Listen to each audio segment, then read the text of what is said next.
so I wired two speakers up. I've got one here and another one right here. They're both facing that way. I don't know if you'll be able to see or not, but we're going to walk through here, and the first speaker's right up in there, and it is kind of facing the entrance, so you should be able to hear it that way. We're going to go around the corner here. I'm pointing it high so you can see, and there's my other speaker.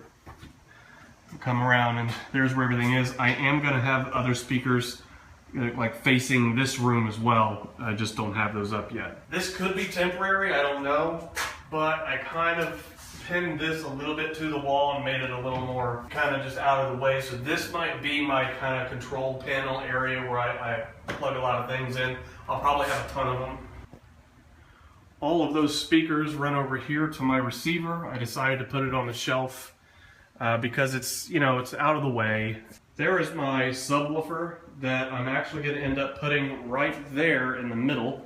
This is pretty much the middle of the garage, and this way, and I've already kind of tested it, it gives a nice thump evenly throughout the garage, so that I don't have areas that are louder than other ones, so that I can kind of make everything.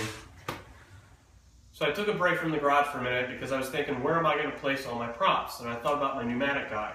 The problem is, I built him a couple years ago. If any of you guys have ever seen any of my other videos, I did a tutorial on it. I'm not happy with him. He's built really cheaply. At the time, I used really thin aluminum arms, and I only put them on one side. So when he ends up going off, he's just wiggling all over the place, and it really looks like crap. So I completely tore him apart here. Yeah, here's the old arms with PVC pipe zip tied to them. I'm not using any of that. So I found this really great aluminum at Home Depot, and I, as you can see, I put the arms on both sides. Another thing that I did here is, and this is all temporary because this whole structure I'm going to rebuild. I put a spring.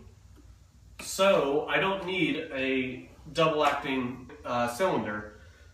Basically, I just poof, and the spring breaks it back down. So that works out great. So I'll show you what it looks like now with the added reinforcement. All right, so I loosened a lot of these, so it might even be too loose. He might wiggle a little bit, but I kind of still need to play with it. Here we go.